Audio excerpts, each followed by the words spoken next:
to annoy the people who lived in the open-air story above them. They had enough of affection left for each other to preserve them from being absolutely cruel, for cruelty's sake, to those that came in their way, but still they so heartily cherished the ancestral grudge against those who occupied their former possessions, and especially against the descendants of the king who had caused their expulsion, that they sought every opportunity of tormenting them, in ways that were as odd as their inventors, and although dwarfed and misshapen, they had strength equal to their cunning. In the process of time they had got a king and a government of their own, whose chief business, beyond their own simple affairs, was to devise trouble for their neighbours.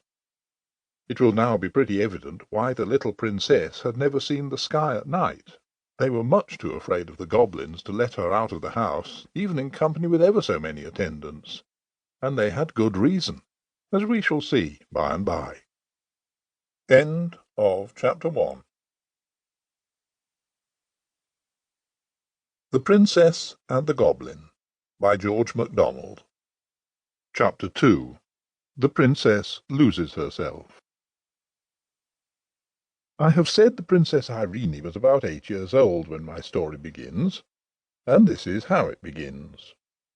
One very wet day, when the mountain was covered with mist, which was constantly gathering itself together into raindrops and pouring down on the roofs of the great old house, whence it fell in a fringe of water from the eaves all round about it, the Princess could not, of course, go out. She got very tired, so tired that even her toys could no longer amuse her. You would wonder at that, if I had time to describe to you one half of the toys she had. But then you wouldn't have the toys themselves, and that makes all the difference. You can't get tired of a thing before you have it. It was a picture, though, worth seeing. The Princess, sitting in the nursery with the sky ceiling over her head, at a great table covered with her toys. If an artist would like to draw this, I should advise him not to meddle with the toys. I'm afraid of attempting to describe them, and I think he had better not try to draw them. He had better not.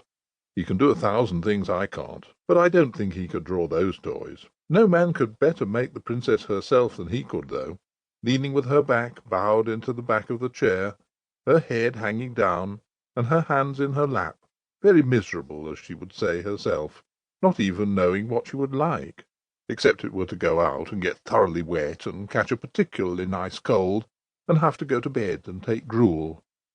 The next moment, after you see her sitting there, her nurse goes out of the room. Even that is a change, and the Princess wakes up a little and looks about her. Then she tumbles off her chair and runs out of the door, not the same door the nurse went out of, but one which opened at the foot of a curious old stair of worm-eaten oak, which looked as if never anyone had set foot upon it. She had once before been up 6 steps, and that was sufficient reason, in such a day, for trying to find out what was at the top of it. Up and up she ran, such a long way it seemed to her, until she came to the top of the 3rd flight. There she found the landing was the end of a long passage. Into this she ran. It was full of doors on either side. There were so many that she did not care to open any, but ran on to the end, where she turned into another passage, also full of doors. When she had turned twice more, and still saw doors, and only doors, about her, she began to get frightened. It was so silent, and all those doors must hide rooms with nobody in them. That was dreadful. Also the rain made a great trampling noise on the roof.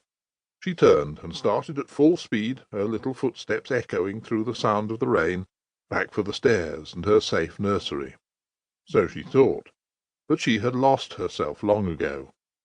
It doesn't follow that she was lost, because she lost herself, though.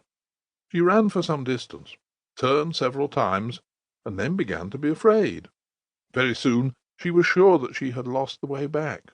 Rooms everywhere, and no stair. Her little heart beat as fast as her little feet ran, and a lump of tears were growing in her throat. But she was too eager, and perhaps too frightened, to cry for some time. At last her hope failed her. Nothing but passages and doors everywhere. She threw herself on the floor and burst into a wailing cry, broken by sobs. She did not cry long, however, for she was as brave as could be expected of a princess of her age. After a good cry, she got up and brushed the dust from her frock. Oh, what old dust it was!